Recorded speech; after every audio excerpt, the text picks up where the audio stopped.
Girish sir आपण छान photo द्यावा.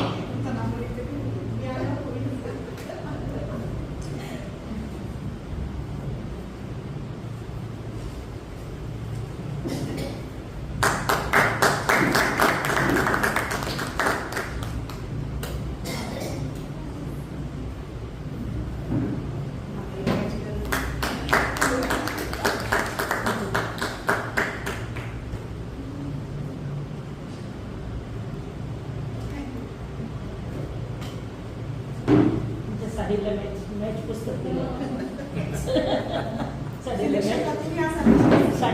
पुस्तक दिलं खास धन्यवाद. आणि काला एकच महिना म्हणा, काळ बदलत असतो, काळाला आपण थांबवू शकत नाही आणि म्हणून आपण 6 वाजता सुरू झालेला आमचा हा प्रोग्राम लगेचच सुरू करणार आहोत. मी आजच्या प्रमुख डॉक्टर प्रतिभा जाधव यांना विनंती करतो की आपण आपल्या संवाद श्वास माझा या पुस्तकावर आपण पेज गप्पा करत आहे आणि आपले अनुभव आपला अभ्यास आम्हाला उलगडत आपण संवाद श्वास पर्यंत आम्हाला पोहोचवावं ही विनंती. धन्यवाद.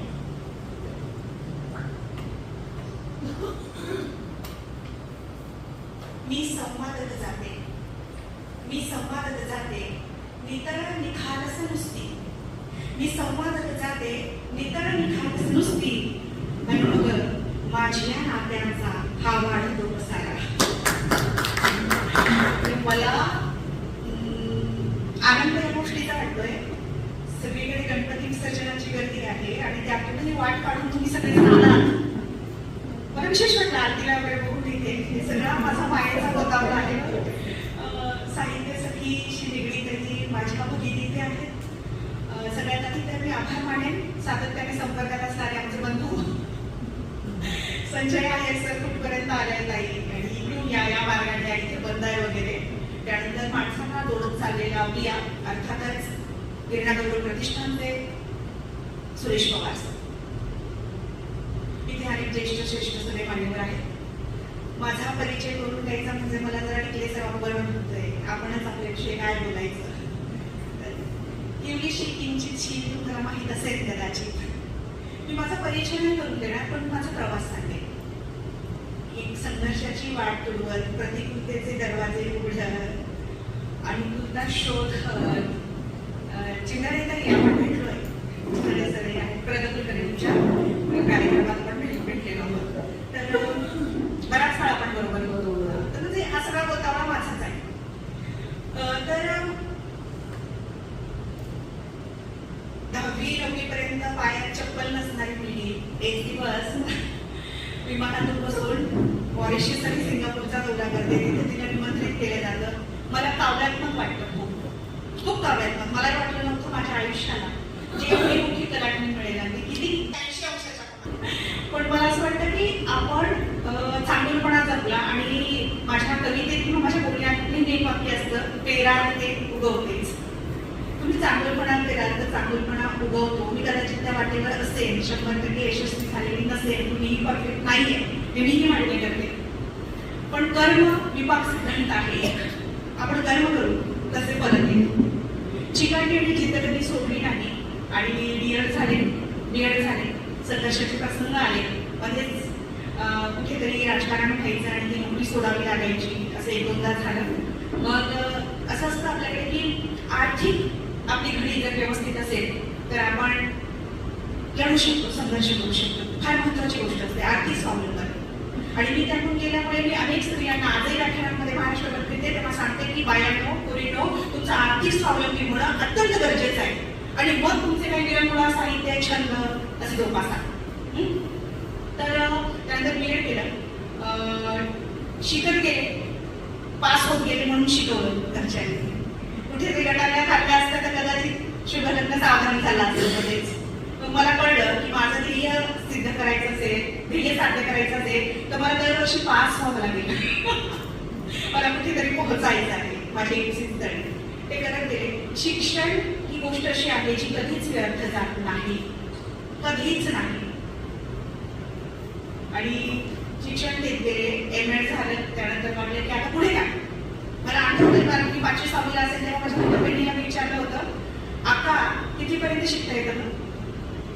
तेवढीच प्रॉब्लेम होते त्या वयात, असतात तेवढीच प्रॉब्लेम होते. किती शिकता येतं?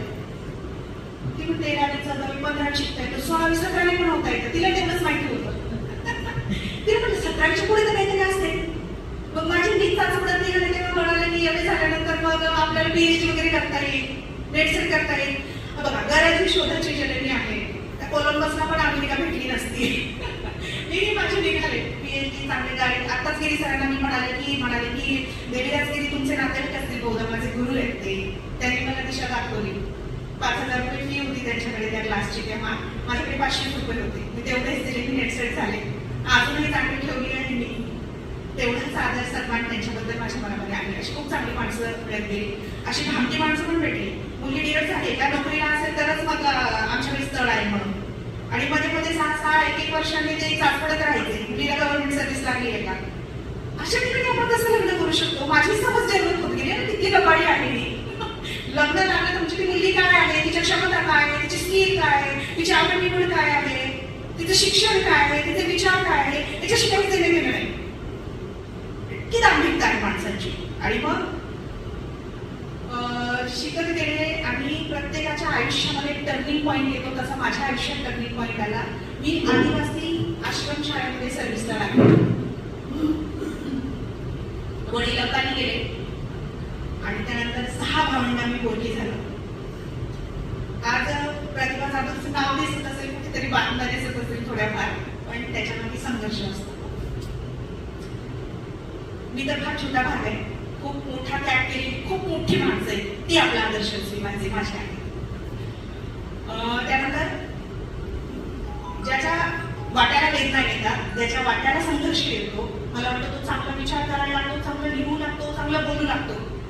पण ते जात्याला आठवण येतं ना तुमच्या, ते कुठे कृत्रिम नसतं, ऑर्गॅनिक नसतं, नैसर्गिक आहे ती बाब. आणि मग लिहू लागले.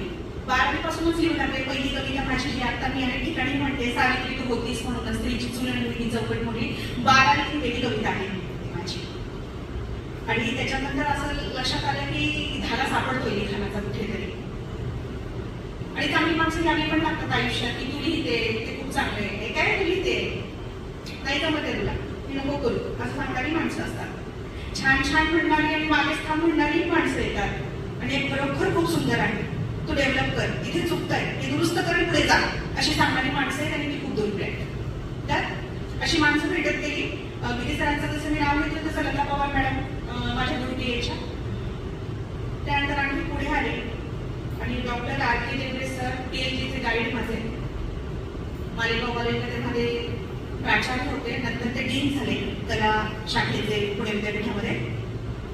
त्यांनी पाहिली पोरगी धडपडी आहे. मी प्रायमरी टीचर होते, 2रीच्या वर्गात शिकवत होते प्राथमिक जी कधी आदिवासी आश्रमशाळेत. म्हणजे तथाकथित खूप पुढारलेले किंवा शैक्षणिक खूप दृष्ट्या मागास पुढे असलेल्या लोकांपेक्षा मी प्रचंड मागास होते तेव्हा.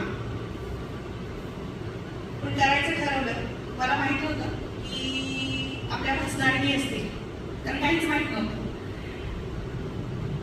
संशोधनांचे वगैरे काहीच माहित नव्हतं. संशोधनाची पुस्तकं चालली, काहीकडे सल्ला घ्यायला गेले, तो मिळाला नाही. मग हे खाते माझ्या लिखाणाला मिळत गेलं पुढे. हेच खात्यावर हा संघर्ष आहे, त्याच्या पाठीशी पायाशी त्याचा आधार तत्व, त्याचं मूलतत्व, त्याचा गाभा, त्याचं केंद्र, हा सगळा संघर्ष आहे. काहीतरी आपण काय मांडत असतो सांगा ना, कवितेतून साहित्यातून आपण काय मांडत असतो? आपण आपली अनुभूतीच मांडतो ना, आपल्या जन्मभूमीच मांडत असतो. तर मग त्यातून पुढे आले, PhDला रजिस्ट्रेशन केलं आणि एकदा रजिस्ट्रेशन केल्यानंतर कोर्स वर्क केला. म्हटलं अरे हे तर खूप सोपं आहे, उगाच काय सांगत होते तुला जाऊन आपण एवढा चौका केलाय, अरे हे तर फार सोपं आहे. कारण आपल्या क्षमतांचा विचार करत नाही खूपदा लोक, किंवा आपल्या क्षमतांपेक्षा गैरसमजही असतो. म्हणजे फार सोपं आहे. 3 वर्षात PhD पूर्ण केली. 3 वर्षात PhD पूर्ण केली आणि घर बांधायला असेल गावला मोठ्या मुश्किलीने. तेव्हा मी म्हटलं ह्या घराची वास्तुशांती, माझ्या नवऱ्याला म्हटलं, मी त्याला माझा ज्योतिबा म्हणते, मी त्याला म्हटलं या घराची वास्तुशांती तेव्हाच करायची जेव्हा आपण इथे नेमप्लेट लावून आलो, तर त्या नेमप्लेटवर डॉक्टर प्रतिभा जाधव असेल, प्रतिभा जाधव आणि मग निकम असेल, पण माझी मूळची ओळख आहे ती प्रतिभा जाधव. ते झालं. मी आयुष्यात एक शिकले की प्रत्येक गोष्टीला डेडलाईन असली पाहिजे. मुदत निश्चित असेल तर तुम्ही ते करतातच. पवार सरांचा खूप दाखवून येतो, ते तेव्हा दिवाळी किंवा लेखन सांगतात, तर त्यांना विचारते मुदत काय असते. ते म्हणले नाही, कधी पण त्या म्हटल्यानंतर मग काय आपण निष्काळजी होऊन जातो. ह्या बावलीकडून हे शिकले. पंक्च्युअलिटी काय असते, वक्तशीरपणा is equal to Sumati Pawar. काही वेळेवर पोचलं तर मार खायला मी सज्ज असते. ती बाई मला आजही अधिकार वाटली भेटले असं कुणीतरी असतं आयुष्यात, असावं लागतं. मी तर खूपदा म्हणते की तुम्ही माझ्या खूप उशिरा भेटलाय मला आयुष्यामध्ये. चांगल्या व्यक्ती आहेत तो जगात, त्या शोधल्या पाहिजे किंवा त्या शोधत येतात आपल्याला. कुठेतरी वेगवेगळे जुळतात कुठल्या तरी वळणावर आणि त्या भेटतात आपल्याला. पण हल्ली झालं काय माहितीये का, माझ्या संवादाश्वासनाचा गाभा काय आहे माहितीये का, माणसं संवादाशिवाय समज आणि गैरसमज करून घेतात आपापसात. म्हणजे मी नेहमी सांगते, माझ्या मुलांना काय सांगते, विद्यार्थ्यांना नाही सांगते, ते घाबरतात कधी कधी. हे विभाग प्रमुख आहेत, एचओडी आहेत, मोस्ट सिनियर आहेत, येऊन कसं बोलायचं भेटायचं. संवादाने प्रश्न सुटतात पोरांनो, आणि संवाद नाही केला तर ते आणखी चिघळतात, गुंतागुंतीचे बनतात. मोकळेपणे बोललं पाहिजे आपण, अर्थात बोलताना समोरचा रिस्पेक्ट, सन्मान, प्रतिष्ठा तेही सगळं आपल्याला राखता आलं पाहिजे. हा सगळा प्रवास करताना हे दादा आहेत. दादा नाव सांगा तुमचं? दानी ना? दानी. खूप वर्षांपूर्वी, मला वाटतं 20-25 वर्षांपूर्वीपासून आम्ही परिवर्तनापासून बरोबर आहे. हा इतका तळमळीचा सच्चा साहित्यिक आहे, कार्यकर्ता आहे. कुठेही कानाकोपऱ्यात पोहोचतो तो पोहोचतो. मी नेहमी किरणाबाबूचे या उपक्रमाचे फोटो पाहायचे तेव्हा दादा मला त्यात दिसायचे. दादांचे केस डोक्यावरचे असे काळे भोर होते तेव्हापासून ते आज बाहेर ते प्रचंड प्रामाणिक साहित्य चळवळीला खूप वाढलेले आहेत. तर असे दादा मला असं वाटायला लागलं की आपल्याला बोललं पाहिजे, सातत्याने बोललं पाहिजे, जे जे घडतंय आणि जे जे चुकीचं आहे त्याबद्दल बोललं पाहिजे. भयाचं सावट आहे, थोडीशी भीती आहे, काही लोकांना काहीतरी गमावण्याचं भय असतं म्हणून ते बोलत नाही, ते चुकत आहे. पण काहीतरी गमावण्याचं भय आहे. काय गमावण्याचं भय आहे बरं तुम्हाला? बरं तुमच्याकडे जे माध्यम आहे त्याच्यातून बोला. मग नाही मॅडम तुमच्यासारखं लिहिता येत नाही. अरे तुझ्याकडे काहीतरी नसेल, काहीतरी नसेल, त्या माध्यमातून व्यक्त हो. मग मला असं लक्षात आलं की लिखाणाबरोबरच आपण एक्सप्रेसिव्ह असं काही करू शकतो का, तर ते होतच. शोधत गरजे शोधायची जननी, आणि त्यातून मग एकपात्री कलाकार म्हणून थोडासा लौकिक मिळाला. आणि मग त्यातून पण मी माझा विचार पुढे नेणाऱ्याच व्यक्तिरेखा साकारत गेले. म्हणजे मी सावित्री ज्योतिबा फुले बोलतेय, मी जिजाऊ, मी अरुणा शानबाग बोलतेय. महिला अत्याचार, स्त्रीवाद, म्हणजे केंद्रभूत स्त्रीवादी लेखन सुरुवातीला होतं माझ्या. कारण बाई म्हणून भोगलेल्या मी गोष्टी वेगळ्या होत्या, जेंडर बायस म्हणून भोगलेल्या मी गोष्टी वेगळ्या होत्या, कास्ट बायस मधून मी भोगलेल्या गोष्टी वेगळ्या होत्या. चातुर्वर्ण्य या पद्धतीतून मिळालेले सप्ताहे रोजगार होते ते आणखी वेगळे होते. बघा, हळवा माणूस, त्याला ज्या ज्या गोष्टींचा विरोध होतो, ज्याच्यातून तो अस्वस्थ होतो, ते सगळं तो लिहू लागतो. हे वास्तव आहे, आपण नाकारून चालणार नाही. इथलं जात वास्तव आपल्याला नाकारता येणार नाही. खूप वेळा आमची वैचारिक चर्चा होते सुमंतीताईंची किंवा आरतीची, की इथलं जात वास्तव आपल्याला नाकारून चालणार नाही जे आहे ते. आता फार ग्लोरिफिकेशन करता कामा नाही कसलं. फॉर एक्झाम्पल पुरुष सत्ताक पद्धती, बायका म्हणतात की ठेवली आनंद तैसेची राहावेली चित्ती असू द्यावे समाधान, असं कसं चालेल? बाई तुझ्याकडे पण काहीतरी आहे त्याचा शोध घे, तुझं आहे तुझं भाषण. आमच्या खूप लिहित्या मैत्रिणी पुढे यायला लागल्या. सुनंदा पाटील आता त्यांचं मला याच्यासाठीच कौतुक वाटतं. त्या म्हणतात कोणी बरोबर नसलं तरी सुनंदाताईंचं वाक्य, मी माझी ओला उबेर करते, मी निघते, नाही तर मला पाय दिलेले निसर्गाने, मी येते त्याच्याने चालत चालत. करायची तर ती गोष्ट करायची. बायकांमध्ये ही जिद्द कमी येणार आहे.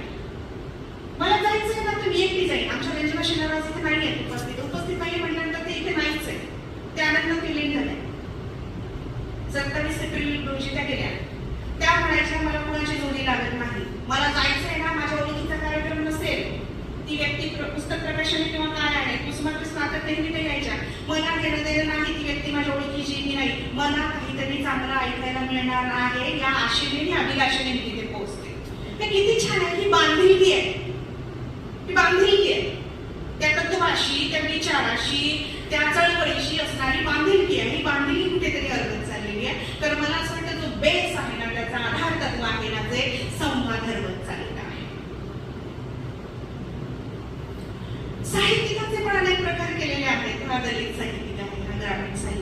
प्रवाह मला मान्य आहे, पण मूलतः साहित्यिक हा साहित्यिकच असतो ना. मी जे बोलते ते आकलनाच्या पातळीवर तुम्ही घ्यावं. म्हणजे जेव्हा प्रास्ताविकाचं नियोजन म्हणतात की आम्ही पुन्हा भेदाभेद करत नाही, हे बोलायची पण आवश्यकता नाही मला वाटतं. हे दिसलं पाहिजे, दिसायला पाहिजे. हे आपले CIG चीफ जस्टिस त्यांचे खूप छान वाक्य, आता जो गदारोळ गणपती दर्शनातून चंद्रचूड साहेबांचा आता जो गदारोळ उठला होता, त्यात त्यांचं एक वाक्य सगळ्यांनी उद्धृत केलं, न्याय होऊन उपयोग नाही, न्याय दिखना चाहिए. तर आम्ही कुठला जात वर्ग धर्म भेद करत नाही हे बोलायची आवश्यकता यायला नको. तो दिसला पाहिजे की आम्ही करत नाही आहोत. हे का बोलावं लागतं आपल्याला? कारण कुठेतरी त्रुटी ही तुम्हाला एक आम्हालाही माहित असतं, म्हणून आपल्याला ते अधोरेखित करावं लागतं. ही कविता कशी नाही, ही कविता समुद्राची आहे. ही कविता समुद्राची सल मांडणारी कविता आहे. कोरोना काळामध्ये मी मधुकर गिरीस्तर आता लाईव्ह घेत होते, रेकॉर्डिंग करत होते, तेव्हा सांगितलं की या पुस्तकाचं वैशिष्ट्य असं आहे, हे कोरोना काळामध्ये प्रकाशित झालेलं. ज्या काळात खरोखर संवाद हरवला होता इंटरनेट, कुठे आपण एकमेकांना दिसत नव्हतो, बोलणं शक्य नव्हतं, भेटणं शक्य नव्हतं, फार फार तर दुरून विचारपूस करत होतो. आणि तेव्हा आपल्याला कळलं संवादाचं महत्त्व काय आहे. आणि माणूस समाजशील प्राणी आहे, त्याला बोलल्याशिवाय राहावत नाही, तो जगू शकत नाही. पाण्यामध्ये अन्न म्हणतो आपण, तसं संवादाने तो राहू शकत नाही. तो संवाद म्हणजे ते व्यक्तीच साधेल असं नाही. तो कागदाशी बोलू शकतो रिप्लेसर, बरोबर? तो कागदाशी बोलतो, आणि कागदाशी जोडलेलं नातं हे प्रचंड निर्मळ आणि विश्वासाचं असतं. फितूर होत नाही कागद, लेखणी फितूर होत नाही, हसवत नाही आपल्याला. आरसा, प्रतिबिंब सगळं. संवाद श्वास माझा या काव्यसंग्रहाचं ऑनलाईन प्रकाशन झालं. मला वाटतं ते प्रचंड नाविन्यपूर्ण होतं त्या काळामध्ये. ते असं काही, कारण सामाजिक कार्यक्रम बंद होते, सगळे निर्बंध लागले होते, आणि त्या काळामध्ये ज्येष्ठ साहित्यिक विचारवंत प्रज्ञादया पवार यांच्या हस्ते ते ऑनलाईन प्रकाशित झाले. त्यानंतर त्याला BG वाघ सर, माजी भाबर सेवेतून निवृत्त झालेले BG वाघ सर हे प्रमुख वक्ता होते त्याच्यासाठी.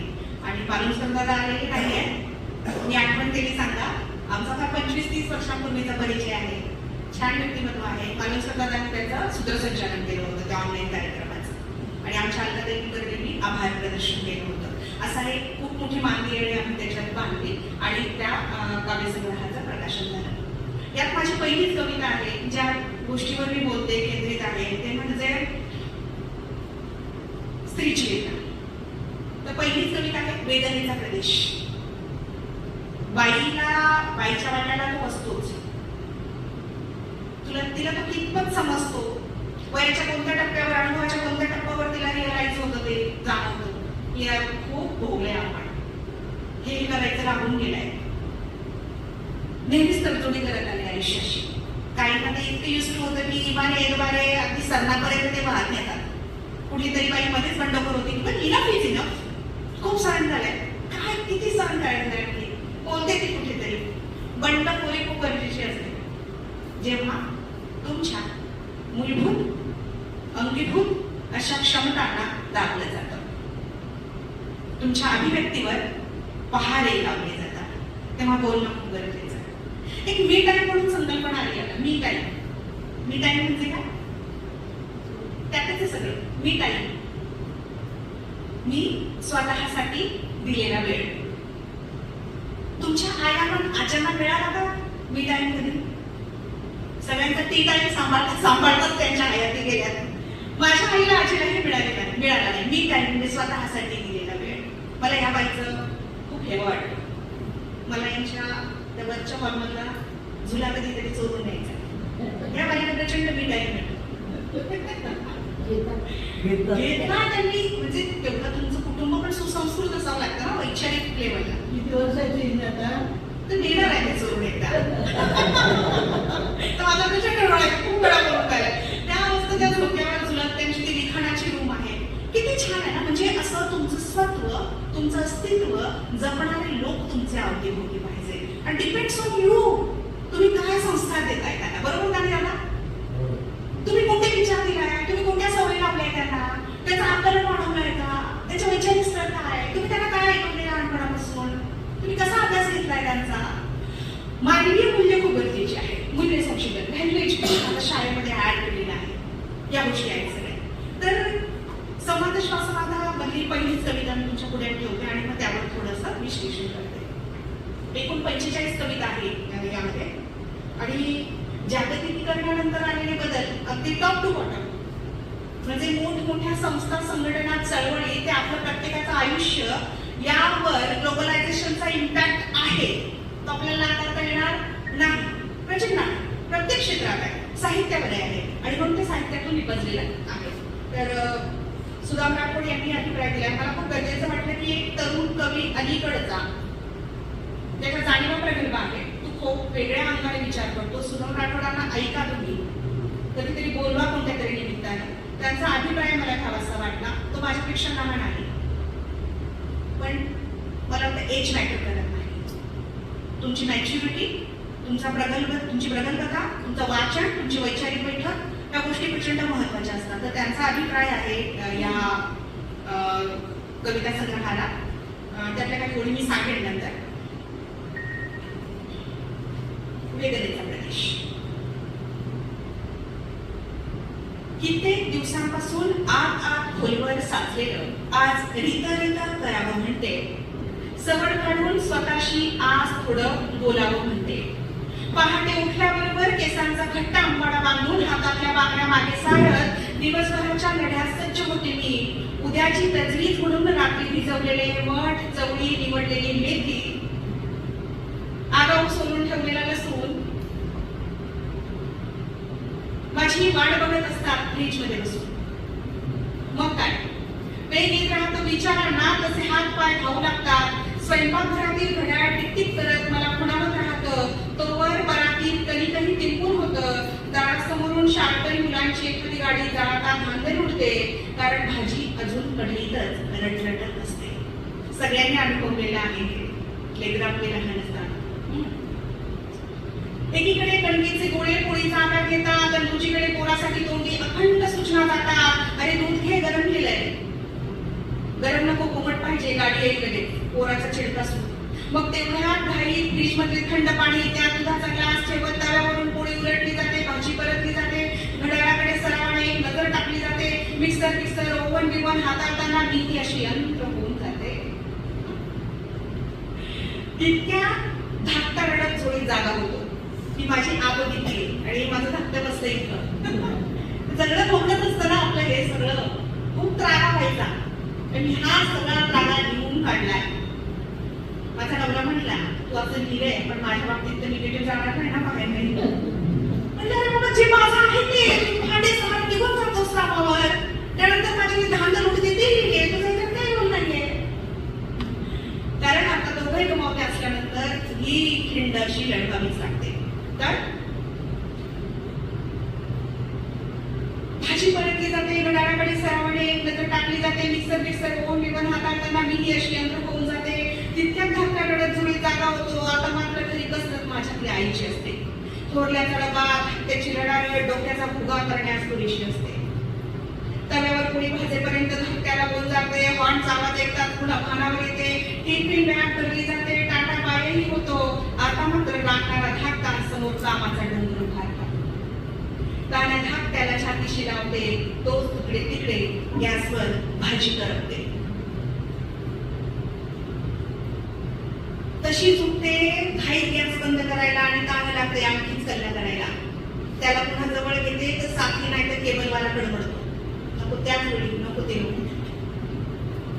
आणि त्याला पुन्हा जवळ घेते तर साखळी नाही तर केबलवाला कडकडतो. उठते पुन्हा पण कसा बसा शांत केलेला धाकटा पुण्यांना भोकड पसरतो. अशा वेळी घट्ट डोळे मिटून संतापाचे कड आपल्या आत परतून लावते. लेकराला कडेवर घेत दरवाजा उघडते. पुन्हा दरवाजा बंद करून असता व्यस्त पसारा दीर्घ श्वास घेत निहाळते. घशालाही ओरड पडली. लहान चेहरा, थकल्या शरीरास आता चहाची आतोनात गरज. ऐकता कप समोर यावा एवढं सत्कर्म कुठे आपलं.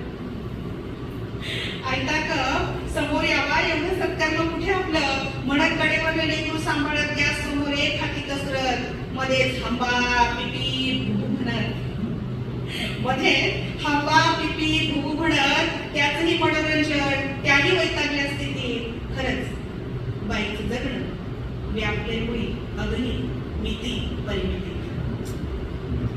जरा कुठे चहा घेत नाही तर घड्याळ काट्यांच्या सोबतीने माझ्या विरोधात कट रचते. आधी आवर घर सारं मग कॉलेजला जायचंय असं स्वस्त बसून कसं चालायचं. पुन्हा एकदा सारं बळ एकवटत पदर पोचते लेकराला चोरी जोडून मी अस्ताव्यस्त करायचा ताबा घेते. विखुरलेल्या वस्तू जिथल्या तिथे जातात. कपडे वॉशिंग मशीनला आणि सिंक मध्ये भांड्यांचे डोंगर होतात. तरीही एवढ्या खाऊ गर्दीत आठवणीने ठेवा मी कामवालीसाठी शेजारी चावी. दुसरीकडे पाण्याघरात ताम्हाना सोडण्यासाठी त्याची पिशवी भरावी. या सगळ्या धावपळीत स्वतःला काय हवंय याचा विचार कुठं नाही. खरं तर माझं असणं माझ्यासाठी उरलं कुठं काहीच. कसे बसे आवरून 2 घास उद्यानेच पोटात ढकलते. दाराला कुलूप लावताना पायरीजवळ पडलेला पेपर पर्स मध्ये कोंबते. कॉलेजमध्ये पोहोचते. डिजिटल हजेरी देते. मस्तरही गाठते. वर्गात पोहोचते. कविता बिविता जगाते. कथा कादंबरी शिकवते. संदर्भ देते. व्याकरणाला खेळते. मुलांमध्ये हसते रमते आणि हळूच पहाटपासून युद्ध आता हवा होऊन जाते. खरंच कितीतरी भूमिका बाई लीलया निभावते. आभाळ जणू मोती 2 हातांवर पेटते. पहाटे कामावर गेलेला नवरा तिकडे त्याच्या विश्वात मशगूल असतो. इकडे तिची जेव्हा दमछाक होते तेव्हा मित्रांना ती कशी शार्प आणि हुशारीने सारं मॅनेज करते याचे गोडवे लागते. आता ठीक आहे त्यात मी आपलं कौतुक करत नाही. शार्प आहे सगळं सांभाळून घेते. आपण तुझी पण कुठेतरी कुठल्या तरी टप्प्यावर गरज आहे तुला तिला. तर मित्रांना ती कशी शार्प आणि हुशारीने सारं मॅनेज करते याचे गोडवे गातो. बाई कशी ना खोलवर दडवून ठेवते. आवडी निवडी राग उसने आशा अपेक्षा मुलांच्या आवडी मग तिच्या आवडी होतात. नवऱ्याच्या सवयींशी तडजोडी होतात. दोष असतो मुलाचाही पण सासरची हिच्यावरच तोप लागतात. ती असू दे कितीही कर्तव्य दक्ष शेवटी बाई माणूस म्हणत कामावरही तिलाच विनवतात आणि ती कर्तबगार झुंजार असली की मात्र तिच्या बाबतीत वावड्याने उठतात. ती शिकू देत कितीही वा होऊ देत कितीही उच्च पदस्थ ती नसतेच सुरक्षित. कारण जगानं आजही मादी म्हणून वेदनेचा प्रदेश ठेवलाय तिच्यासाठीच आरक्षित.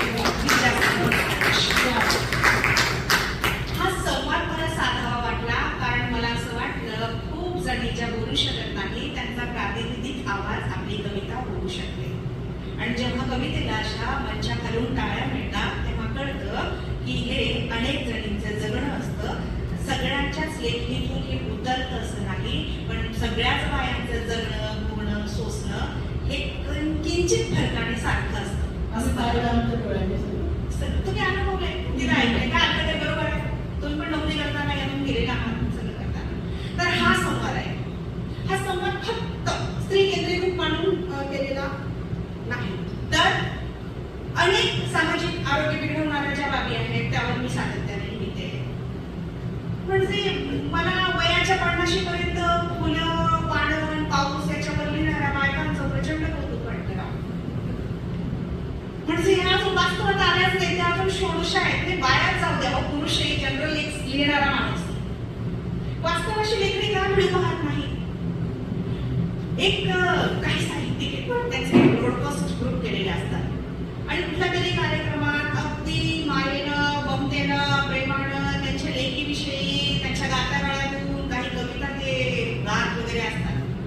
मला स्वाभाविक प्रश्न पडला किती प्रेम आहे ओतप्रोत तुम्हाला तुमच्या लेखीविषयी. असाच एक साहित्यिक मला सातत्याने त्याच्या गातागाळ्यातल्या कविता पाठवायचा ज्या काळात मणिपूरचा किस्सा घडला होता. म्हणलं अरे बहादरा मेसेजच केला लहान होता माझ्यापेक्षा. म्हणलं अरे बहादरा तुझ्या कविता लया ऐकल्यात रे मी. मणिपूरच्या बहिणीबद्दल काही वाटत असेल तर सांग ना एकदा. त्याने ब्लॉक केलं मला जे मी खूप आधी करायला पाहिजे होतं. म्हणजे भूमिका हरवलेली कविता कशी असू शकते. तुमची कविता समाज हिताची असली पाहिजे किंबहुना तुमचं साहित्य म्हणजे काय समाजाचं हित ज्यातून जे साधलं जातं ते साहित्य. मग कवी होण्याची काही आहे का. माझा गळा किती गाता हे पाहायचंय का. कधीही त्या माणसाला भूमिका नसेल तर त्याचं साहित्य उचलामी आहे. तुमची म्हणून तुम्हाला एक भूमिका असलीच पाहिजे हेच ओरडून सांगते. व्याख्यानातून सांगत असेल, एक वाक्यातून सांगत असेल किंवा माझ्या कवितेतून मी सांगत असेल, कवी म्हणून तुम्हाला, साहित्यिक म्हणून एक तुम्हाला तुमची भूमिका असली पाहिजे.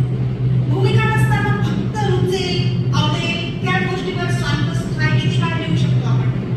आणि विचार करा की मला वाटते इट्स ऑल अबाउट मॅच्युरिटी. प्रगतीशी निगडीत गोष्टी आहे. तुम्ही किती काळ पावसावर लिहिणार आहात, तुम्ही किती काळ प्रेमावर लिहिणार आहात कविता. कुठल्या तरी आयुष्याच्या टप्प्यावरती अंतर्मुख होतो ना आपण. मग कदाचित मला असं वाटतं हे जे थोडेसे मिसगाईड होतात और रस्ता चुकतात ही माणसं स्वतःशी संवाद साधून विसरून गेलेले असतात. एक छान वाक्य मी ऐकलंय कुठल्या तरी साहित्यिक कार्यक्रमामध्ये, माणूस का जगतो हा प्रश्न त्याने विचारला पाहिजे आणि लिहित्या माणसाने स्वतःला हा प्रश्न विचारला पाहिजे, मी का लिहितो. आता तर प्रचंड कडावड आहे. पटकन कवी म्हणून प्रस्थापित व्हायचं आहे आणि त्यांच्या सुदैवाने आणि साहित्याच्या दुर्दैवाने अनेक मंचही उपलब्ध होत आहेत. आणि पटकन मी कसा मंचावर जाईल आणि कशी कविता सादर करेन, कसा मी स्टेटसला ठेवू शकेन, मी कसं समाज माध्यमावर टाकू शकेन, हा प्रगल्भ असण्याचा अभाव आहे असं मला वाटतं. तुमची ठोस भूमिकाच नाहीये. अशी कविता, असं साहित्य भरकटत जातं कारण तुमचा स्वतःशी संवाद झालेला नसतो. आणि जिथे स्वतःशी संवाद करायला तुम्ही अयशस्वी आहात त्यातून तुमच्या साहित्यातून तुम्ही समाजाला काय देणार आहात. आजही पीएचडीचे प्रबंध जेव्हा लिहिले जातात आणि मूल्यमापनाकडे तुम्ही जातात आणि जेव्हा ओपन डिफेन्स होतो, ओपन व्हायवा होतो, तेव्हा अनेक प्रश्न येतात की तुमच्या या संशोधनाचा समाजाला उपयोग काय. तुमच्या या संशोधनाचा तुमच्यासाठी उपयोग हा आहे की तुमच्या नावापुढे डॉक्टरेट लागेल आणि तुम्हाला वेतनवाढ आणि इन्क्रिमेंट्स मिळतील. तुमच्या प्रतिष्ठेशी निगडीत तो विषय आहे, पण तुमचा संशोधनाचा समाजाला उपयोग काय. आपण जेव्हा लिहितो तेव्हा तुमचं वैयक्तिक जगणं भोगणं सुद्धा सामाजिक वास्तव असतं, त्याला एक भूमिका असते. मी उर्मिला पवारांचं आयदान जेव्हा वाचलं, उर्मिला पवारांच्या साहित्यावर मी पीएचडी केली आहे. उर्मिला पवारांचं आयदान हे आत्मचरित्र तुमच्यापैकी अनेकांनी वाचलं असेल, नसेल तर अवश्य वाचा. ते डोकं माझं सुन्न झालं. आणि खरंच जगणं समजून घ्यायचं असेल तर मी म्हणते आत्मचरित्रच वाचा, त्यात दलित आत्मचरित्र वाचा. कारण असं इथल्या साहित्याने ना भावना, प्रेम, निसर्ग याचं इतकं प्रचंड ग्लोरिफिकेशन करून प्रारंभिक साहित्यातून आणलं, सदाशिव पेटी साहित्यातून, की इथल्या शेवटच्या माणसाच्या वेदनांवर आणि व्यथांवर लिहिलंच गेलं नाही कधी. आणि खरा माणसाचा आवाज जर पोहोचवला पहिल्यांदा तर तो दलित साहित्याने पोहोचवला, तो ग्रामीण साहित्याने पोहोचवला. मला सांगा मुख्य प्रवाहामध्ये कधी शेतकऱ्याचं जगणं बघणं आलं का हो. 1960 नंतर आलं. 60 तरी साहित्य प्रवाह आपण ज्याला म्हणतो ते गावकुसाबाहेर काय वाढलेलं होतं या लोकांना. म्हणजे जगाबरोबर बत्तर असं जगणं जगत होती ही माणसं. यांच्या वाट्यात काय, वाट्याला काय होतं. खऱ्या अर्थानं माणसाचा आवाज, माणसाचं दुःख, माणसाची वेदना आणि खरं माणूस पण कळालं तर ते ग्रामीण आणि दलित साहित्यातून कळालेलं आहे. आणि त्याच्यानंतर स्त्रीवादी साहित्य प्रवाह वगैरे आहे. आणि मला असं वाटतं की ज्या प्रवाहातून आपण येतो, ज्या समाज घटकातून आपण येतो, त्या समाज घटकाची दुःख काय आहे, युगयुग त्यांना कसं नाकारलं गेलेलं आहे, क्षमता असतील, कौशल्य, गुण असूनही हे कोण मांडू शकतं. त्या समूहातून आलेली व्यक्तीच मांडू शकते. त्यामुळे स्त्रीवादी साहित्य त्या अंगाने पुढे समृद्ध झालं. दलित ग्रामीण साहित्य, आदिवासी साहित्य आलं. तर उषा किरण आहेत यांच्याशी माझा संवाद होतो. हा संवाद गरजेचा आहे. मला सगळं येतं आणि मी सगळं काही करू शकतो आणि माझ्या इतकं सुंदर कुणीच लिहित नाही असं मांडणारी एक जमात आहे. नवीन लिहित्या लोकांना पण हे कळणं गरजेचं आहे. मी जे सातत्याने करत असते, आपल्यापेक्षा ज्येष्ठ, श्रेष्ठ, कनिष्ठ लोकांचं आपण वाचलं पाहिजे, ऐकलं पाहिजे. नॉट नेसेसरी तो माझ्यापेक्षा किंवा ती माझ्यापेक्षा वयाने लहान आहे त्यामुळे त्याच्या लिखाणात कस नसेल, त्याच्याकडे वेगळा स्पार्क असू शकतो. हे स्वीकारण्याची मनोभूमिका जेव्हा तयार होते तेव्हा तुमच्यातला माणूस प्रगल्भ होतो आहे असं मानायला हरकत नाही. पण असं होताना दिसत नाही. आता अलीकडे 18 जूनला सखी सह्याद्री दूरदर्शन केंद्रावर जिल्ह्यात ताई माझी मुलाखत झाली. त्या मुलाखतीत मी हेच म्हटलं, म्हणजे साहित्यिक स्वतःला संवेदनशील, संवेदनशील असणं आहे, तो इतर लोकांपेक्षा वेगळा आहे म्हणून तो लिहितो. सेम फॅक्ट, सेम गोष्ट, सारखीच गोष्ट 100 लोकांचा जमाव पाहतोय आणि 100 लोकांमधले 100 लोक लिहू शकणार नाहीयेत. त्या 100 लोकांमधले 2च लोक मिळून लिहू शकणार आहेत. त्यांचा IQ, त्यांची समज, त्यांच्याकडे असणारी संवेदनशीलता, त्यांच्याकडे असणारा हळवेपण, त्यांच्या समृद्ध झालेल्या जाणीवा, देणीवा ह्या वेगळ्या आहेत त्या 98 लोकांपेक्षा. म्हणून ते 2 लोक लिहू शकणार आहेत. साहित्यिक मुळात संवेदनशीलच असतो, पण त्यामध्ये एवढे संवेदनशील साहित्यिक कंकू, गट तट, डोळ्या कशा करतात याविषयी येतात. इथे तुम्हाला अवास्तव काही दिसणार नाही जिकडे जातात ती, म्हणजे ती गुलाब आणि प्रेम आणि फुलं आणि पाऊस झालं याच्यावरच्या कवितांवर सोडून दिल्या. मला हसायला येतं कधी काही लिहिल्या होत्या किती बावळट होतो आपण, एका टप्प्यावर असतो आपण, पण लोक सुधरत नाही हो, अजूनही लिहितात तशा कविता. म्हणजे भयंकर वाटतं मला हे, सहानुभूती अधिक वाटायला लागते आत्मीयतेपेक्षा. मला कुणाविषयी विरोधात बोलायचं नाहीये, पण ही समज डेव्हलप व्हायला नको का? कधी कधी आपण पण बळी पडतो या गोष्टींना. कोणत्या मंचावर जातो आणि काय बोलतोय हे खूप मॅटर करतं. कोणती भूमिका ठेवून बोलतोय आपण, भूमिका आहे की नाही मुळात. बांधिलकी खूप गरजेची आहे साहित्याशी. साहित्याचं आकलन आणि सगळ्यात आधी तुमची भूमिका ठरवून घ्या, मी का लिहितो. ठरवून लिहिणाऱ्यांविषयी प्रचंड मला कौतुक वाटतं. ठरवून लिहिणारी मंडळी असतात की या गोष्टीवर लिहायचे. मला वाटतं कविता अशी असते की स्पॉन्टेनियस आहे ना, ती उत्कट भावनांचा उदय, ती कधीतरी अशी सापडते. ते झोपेतही सापडेल, उठून लिहावंसं वाटतं लगेच. पोळ्या लागता नाही सापडेल, लगेच आपण पेन शोधू लागतो. कागद कुठे ठेवलाय, मी एखाद्या कार्यक्रमात नसले, मी आहे पण मी नाहीये तिथं, मला अचानक माझ्या चिंतेत कविता सापडते. ते 2 ओळी लिहून काढते आणि ते 2 ओळींना मग साजेसं पुढे आपसूक आतून येत जातात. मला वाटतं संवाद अपुरा ठरतो जेव्हा ह्या सगळ्या त्रुटी एखाद्याच्या व्यक्तिमत्वात राहत असतील. मग तो साहित्यिक असो, कोणत्या फील्डमध्ये असो, त्याच्या सृजनशीलतेत ह्या उणीवा आणि त्रुटी राहतात. तर आणखी पुढची कविता घेते आणि त्याची पार्श्वभूमी मला सांगायला आवडेल. आयलान कुर्दी हे नाव ऐकलंय का तुम्ही?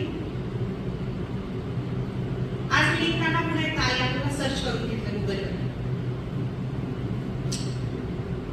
माणूसपणाची कविता ना लिहिणं खूप गरजेचं आहे सांप्रत काळापासून. 2015-16 असावा. तुर्की मुलगा 3 वर्षाचा, आयलान नाव आहे त्याचं. इतकं गोंडस आहे. त्याचा लाल शर्ट, लाल टी शर्ट, काळी हाफ पॅन्ट, पायात मोजे आणि काळे बूट, गुटगुटीत लेकरू आहे. पण मी पुढे सांगते ना, त्याच्यामुळे तुमचं काळीच चिरत जाणार आहे. तो मुलगा सापडला समुद्राच्या किनाऱ्यावर, पालथा पडलेला, शव त्याचं आईला. ग्रीक मध्ये त्याचं कुटुंब चाललेलं आहे तुर्कस्तानातून, तुर्की लोकांना निर्वासित. एका बोटीची क्षमता असते 100 लोकांच्या बोटीच्या क्षमतेत 500 लोक जेव्हा बसून जातात तेव्हा इकडे ती गोष्ट हातपात बंद किंवा काहीतरी घडतं. त्या आयलांचा मोठा दादा आहे, त्याचे आई वडील आयलांड आणि आयलांडचा दादा चाललेले आहे. त्या बोटीच्या क्षमतेपेक्षा त्यामध्ये अनेक माणसं कोंबली गेली आणि आयलांडच दुर्दैवानं बोट जेव्हा सुरू झाली तेव्हा समुद्रात पडला. त्याचा तो पालथा पडलेला फोटो आजही मला आठवतोय. माझं लेकरू माझ्या समोर आहे. कोणत्या आईला आतमध्ये घालल्याशिवाय ती राहणार आणि गुंडच पाळते असं पालथं पडलेल्या समुद्राच्या किनाऱ्यावर शव आहे आणि आयलांडवर मी कविता लिहिली होती. कुठलाही युद्ध होतं, महायुद्ध होतं, आपत्ती येते तेव्हा सगळ्यात मोठा शोषण किंवा अन्याय कोणावर होत असेल ना, तो एक महिला आणि लहान. युक्रेन रशिया सुरू असेल, मागे सिरिया, या सगळ्या गोष्टी सुरू. त्या लेकराला तिथे कॅरेट असतं ना भाजीपाल्याचं, त्याच्यात सोडून गेले त्याचे आई वडील एअरपोर्टवर. आमचं काय होईल ते होईल. दुसऱ्या लेकराची गोष्ट सांगते, याला कदाचित तिथली जी सिक्युरिटी गार्ड आहे ते तरी सांभाळतील म्हणजे तो जिवंत तरी राहील ऍटलिस्ट. किती वाईट आहे. आणि मग मला कळलं की एवढ्या मोठ्या व्यापक पटावर एवढ्या मोठ्या व्यापक गोष्टी आहेत जागतिक पटलावर, आपण कुठं बसतोय गावाखेड्यातून तालुक्यातल्या गोष्टींवर अरण्य रुदन करत. आपण मोठा विचार केला पाहिजे, मोठा विचार केला पाहिजे. आपण कुठे आहोत हे मॅटर करत नाही. तुम्ही खेड्यात आहात, ग्रामीण भागात आहात, तुम्ही काय विचार करता. आणि आता तर तुम्ही अगदी सेकंदावर एका क्लिक सरशी जगात कुठे काय घडत आहे ते बघू शकता, विचार करू शकता. आयलंडवर लिहिलेली कविता आहे याच्यात, ती तुमच्या पुढे मी ठेवेन.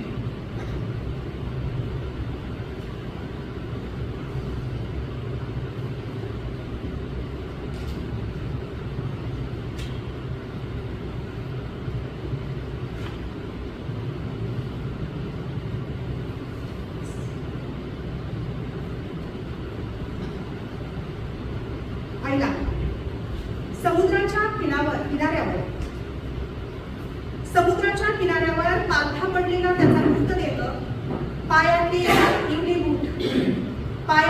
बूट, इवल्या जिमणीवरचे इवले ओठ, जे कधीच आता अब्बू अम्मी अशी साथ घालू शकणार नव्हते. नाकारलेल्या निष्कासित निर्वासितांच्या लोंढ्यातील 3 वर्षांचा एक जीव समुद्रात कोसळतो.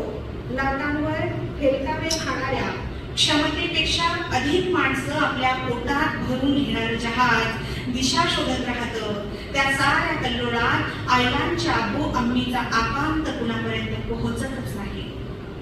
किती भयंकर असेल भूषण जेव्हा काळजाचा तुकडा समुद्राच्या पोटात गडप झाला असेल निमिषार्धात. जगात कुठेच मातृभूमी नसणारे हे लोक असेच विषमतेच्या फाट सागरात हेलकावत राहतील आणखी किती काळ.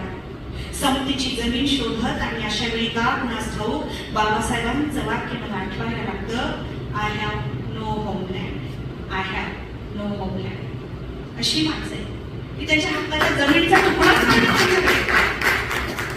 त्या कृष्णवर्णीय जॉर्ज फ्लाइडचा त्या गोऱ्या सैनिकानं मानगुटावर बसून खून केला. तो जन्मजात काळा आहे जॉर्ज फ्लाइड, म्हणून गोऱ्या सैनिकानं अमेरिकेत त्याच्या मानेवर बसून त्याचा जीव घेतला. त्याने कुठली तरी किरकोळ चूक केली होती त्या बदल्यात. हा जागतिक पटलावर घडणाऱ्या घटना आहे. मी तर म्हणते म्हणजे फक्त आपल्या पुरतच न पाहता साहित्यिकानं एका व्यापक पटाबाबत विचार केला पाहिजे. विषमता सगळीकडे आणि ती कोणकोणत्या स्वरूपात आहे त्याबद्दल लिहिलं पाहिजे. ह्या कविता संग्रहाचा इंग्रजी आणि हिंदी अनुवाद झालाय. दिल्ली येथील ऑथर्स प्रेसने संवाद मेरा संजीवन नावाने या काव्यसंग्रहाचा हिंदी अनुवाद केलेला आहे. या पुस्तक प्रकाशनाच्या सोहळ्यामध्ये मी जेव्हा म्हणाले होते ही जागतिक स्तरावरची कविता आहे आणि ही भाषांतरित होऊन ही जागतिक स्तरावर जायला हवी. तेवढ्या एका प्रेरणेतून ऑथर प्रेसने हे काम स्वीकारलं आणि याचा संवाद मेरा संजीवन नावाचा हिंदी अनुवाद आला आहे. आणि त्याचबरोबर जागतिक स्तरावर म्हणजे इंग्लिश लँग्वेज मस्ट आणि इंग्लिश व्हर्जन पण आलं याचं डायलॉग माय लाईफ नाव आहे. ही एका समूहाविषयीची कविता नाही, ही एका समूहावर अन्याय होण्याविषयीची कविता नाही, ही त्या माणसाच्या मूलभूत हक्कावर आणि अधिकारांवर जी गदा येते त्याविषयी लिहिलेली कविता आहे. मग नाटक प्रेम तर फार सुंदर भावना आहे, प्रेमाची पण कविता याच्यावर आहे पण ते वेगळ्या अंगाने आहे. आणखी मला वाटतं किती संवाद साधता दादा सुरेश 5 मिनिटं, शेवटची 5 मिनिटं. या 5 मिनिटामध्ये एक कविता मी ठेवली, अग्निपरीक्षा, जी सीतेला मी द्यावी लागली. अलीकडे फार संवेदनशील झाले लोक, समजून घेत नाही, वाचत नाही आणि लगेच घोषणाबाजी करतात. टॉलरन्स, सहिष्णुता हरवलेला काळ आहे. व मला असं वाटतं साहित्यिकाची खूप मोठी जबाबदारी आहे हा संयम शिकवणं. कारण साहित्यिकाकडे खूप वेगळा आयुध आहे, त्याच्याकडे त्याची लेखणी आहे, त्याच्याकडे त्याचा ध्वनी आहे, त्याचा आवाज आहे, त्याचं मांडण आहे, त्याचं बोलणं आहे, त्याच्यासारखा संवेदनशील बोटावळा त्याने जोपासलेला आहे. कविता ही प्रबोधनाची, परिवर्तनाची झाली पाहिजे. कविता ही भूमिका निश्चित असली पाहिजे. कविता ये हृदयीचे ते हृदयी सांगणारी असली पाहिजे. कविता केवळ शांत सुखाय असावी असं किती काळ चालेल बरं? त्या कविता ती गुरझो व्हायला नको ना. ती कविता गुरझो व्हायला नको ना.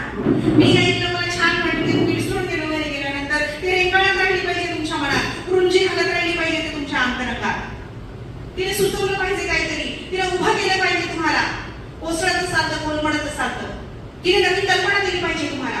कवितेनं काहीतरी द्यावं, तेव्हा ती टिकते, रुजते आणि पुन्हा मोहरून येते, टिकते.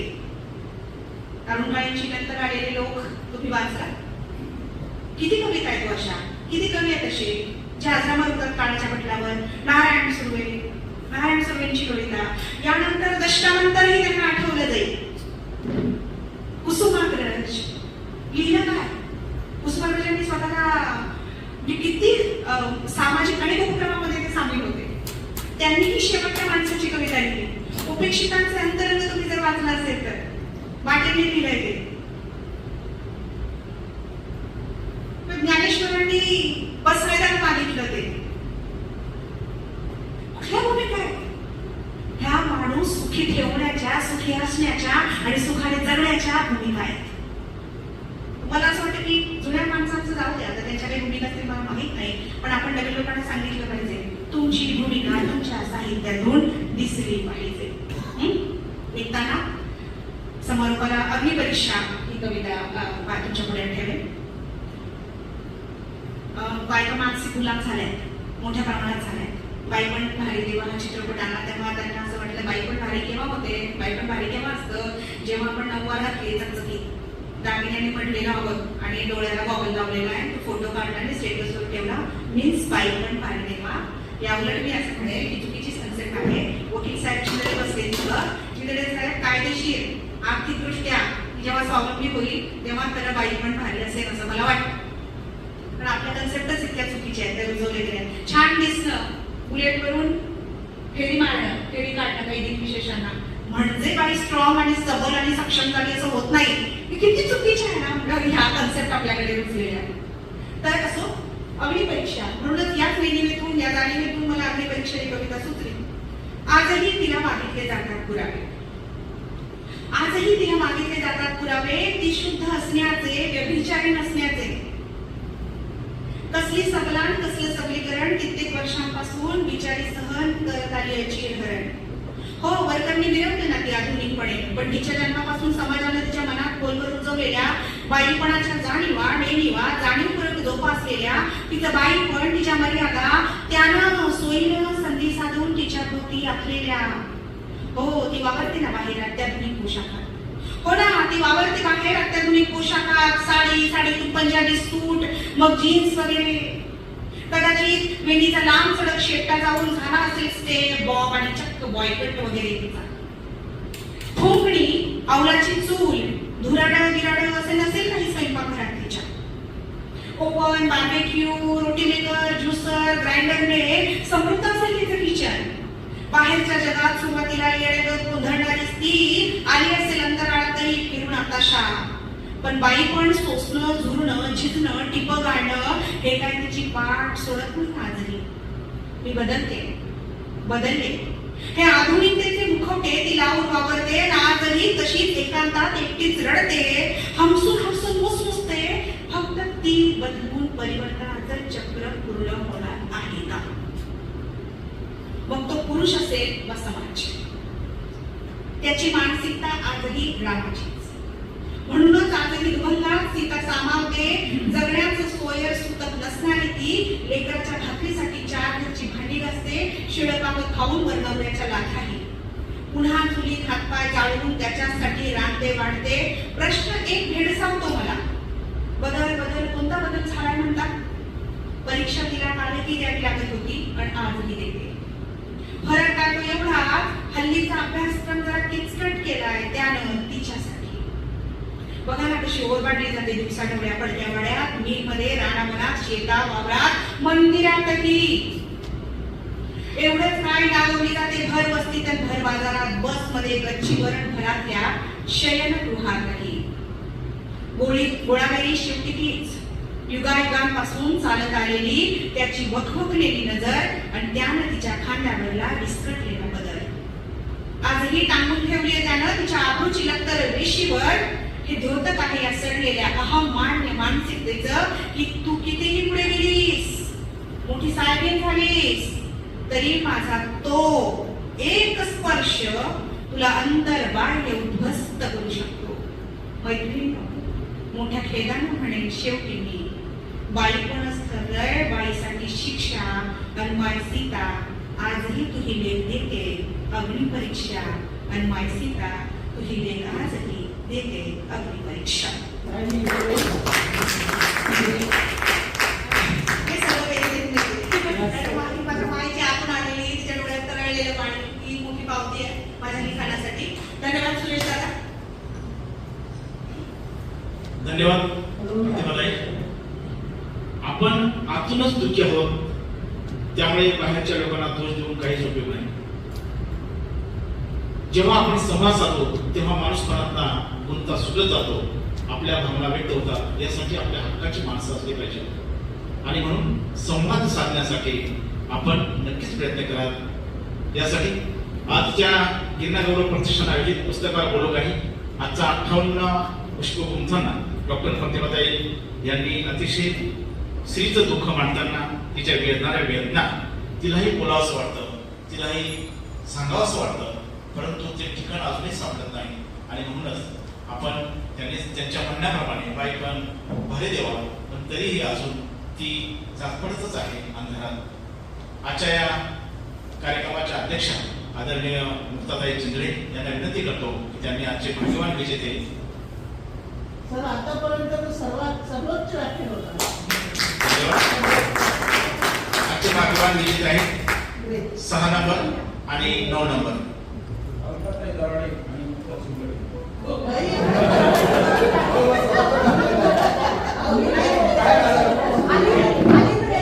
आजच्या भाग्यवान विजेत्या अलकाताई दराडे आणि 3 नंबर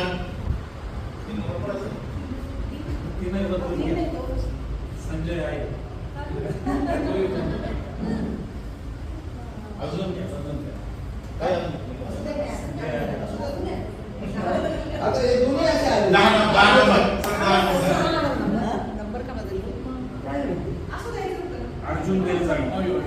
अर्जुन बेलजाळे आजचे भाग्यवान विजेते माननीय अर्जुन बेलजाळे आणि अलकाताई दराडे.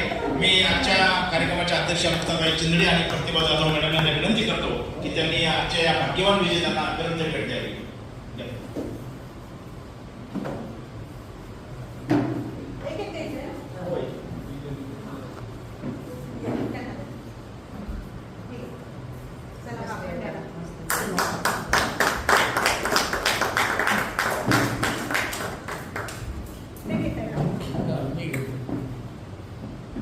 धन्य झालो आम्ही आज खरंच मनापासून. धन्यवाद.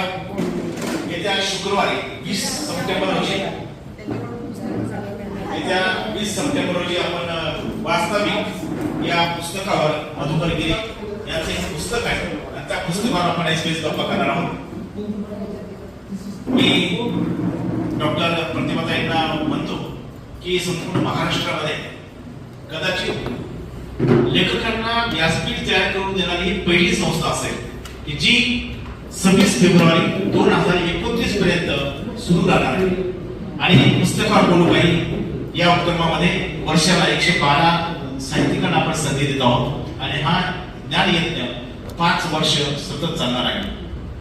आज तुम्ही कालच परवाच आपलं बोलणं झालं किंवा मिरवणूक असेल, अनंत चतुर्दशी असेल आणि खूप गर्दी असेल, कोणी येतं किंवा नाही पण मॅडम येणार आहे. आणि गिरणेचा पर्व आहे, गोदावरीचा पर्व आहे, तो कधीही अविचल निरंतर आणि समर्थपणे चालणार आहे, तो कधीच थांबणार नाही. हो. आणि दुसरी गोष्ट अशी की ही सगळी समर्पित माणसं आहेत की ज्यांना ज्ञान कळतं, ज्यांना वाचन कळतं, ज्यांना साहित्य कळतं, ज्यांना विचार कळतात, ज्या संस्कारावर ही माणसं चालले हीच माणसं आपल्याला पाहिजे. आणि म्हणून या उपक्रमाला आपण अतिशय चांगल्या प्रकारे या सगळ्यांना रसिकांना आपण मंत्रमुग्ध केलं आणि सुंदर असं याचं हे 58 पुष्प आपण घोकलं ते आपलं मनापासून मी आभार व्यक्त करतो आणि आजच्या कार्यक्रमाचं आभार प्रदर्शन करण्यासाठी आमच्या पुस्तकावर बोलू काही या उपक्रमाचे समन्वयक संजय आहेर सर यांना विनंती करतो की त्यांनी आजचं आभार प्रदर्शन करायचं आहे आणि त्यानंतर आपण ग्रुप फोटो घेणार आहोत.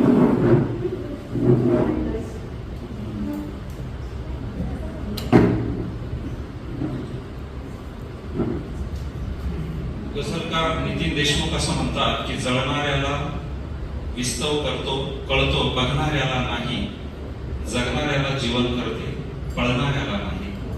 मॅडम, तुम्ही जे जगलं, जे भोगलं, जे वागतात ते तुम्ही तुमच्या साहित्यातून लिहितात. म्हणजे तुम्ही असं म्हटलं की साहित्य हे समाजाच्या हिताचं असावं. खरं आहे की आपण साहित्यिकांनी आता पानाफुलांकडनं वेदनेकडे आलं पाहिजे. ज्याच्यामध्ये वेदना आहे, वास्तव आहे, विस्तव आहे, ते साहित्य चिरकाट केलं असं वाटतं. माणसाईथे मी तुझे गीत गावे, असे गीत गावे तुझे गीत व्हावे. या वामनदादांच्या ओळी सार्थ करणारं आपलं साहित्य असावं, हेच आपल्याला आज या तुमच्या उद्बोधनातून, संवादातून सांगायचं होतं. तुमचा संवादाचा श्वास इथल्या सर्वांपर्यंत पोहोचला आणि तुम्ही मला फोनवरच असं विचारलं की माणसं आहेत का? माणसांनी एक जण 10 माणसं घेऊन आलाय त्यांच्या काळजामध्ये. इतक्या ताकदीची ही समोर बसलेली सगळी माणसं आहेत.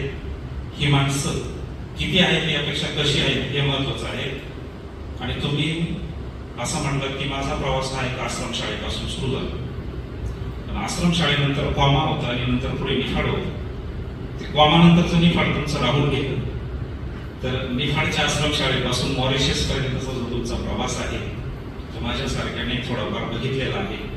आणि तो प्रवास मॉरिशस पासून अमेरिकेपर्यंत जावं भविष्यामध्ये, यासाठी तुम्हाला खूप साऱ्या शुभेच्छा. पुन्हा पुन्हा असं ऐकण्याची माध्यम कोणतंही असेल, आपण त्याला म्हणतोय कार्यक्रम कुठलाही असेल, अशी संधी पुन्हा मिळव अशी अपेक्षा बाळगतो. तुम्ही इतक्या लांबून आला, न टाळता आला, विशेष म्हणजे कारण आज कारण पण होतं सांगायला, तेही न टाळता आला. सोबत सर आले आणि बोलता बोलता पवार सरांना म्हटलं येत आहेत मॅडम, पण माझ्याकडनं जाधव निकम असं बोललं गेलं. ते म्हणजे निकम नाही, जाधव मॅडम येते. निकमाचाही उल्लेख झाला पाहिजे. जसं आपण म्हणतो की प्रत्येक यशस्वी पुरुषाच्या पाठीमागे स्त्री असते, परंतु जाधवांच्या मागे इथे निकम पण आहे. एवढं असं समजलं आता ते पुढे असं हा आदर्श आपण घेतला पाहिजे असं मला म्हणायचं. आदर्श आहे एक प्रकारचा की आपण फक्त बोललं पाहिजे असं नाही, अंगीकारलं. गांधीजी असं म्हणतात, be the change yourself, what you want to see in the world. जगात जो बदल तुम्हाला अपेक्षित आहे ना, त्या बदलाची सुरुवात स्वतः ना. मला वाटतं हे आपण आजपासून करूया, ठरवूया. आपण आला, तुमचे खूप खूप आभार. सोबत सर आले, सरांचेही आभार. या ठिकाणी उपस्थित असलेले ढिकले सर, आज ढिकले सर खास करून मॅडम सर आले, त्यामुळे चल बाई येतात, बाई पण भारी आज बाई पण भारी ठरल्या. कारण आजच्या कार्यक्रमाच्या अध्यक्ष पण बाईच आहे. एक नारी सत्य भारी. आज मात्र उपस्थितीमध्ये सुद्धा असं जाणवतं की महिला जास्त आहे. आता आम्हाला विचार करावा लागेल असं. उपस्थित सर्वांचे पुनश्च एकदा खूप खूप आभार, धन्यवाद. आणि ग्रुप फोटोसाठी सर्वांनी पुढे ये.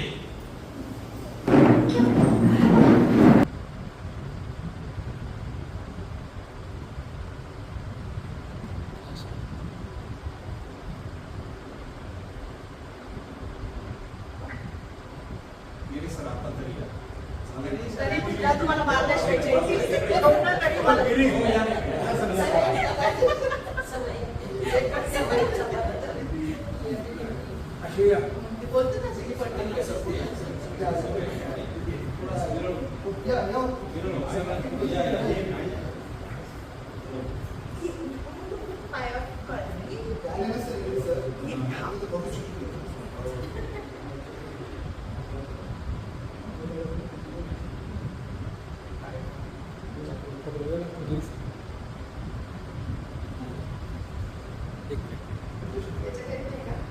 तिकडे घ्या, सगळे तिन्ही ठिकाणी घेतले.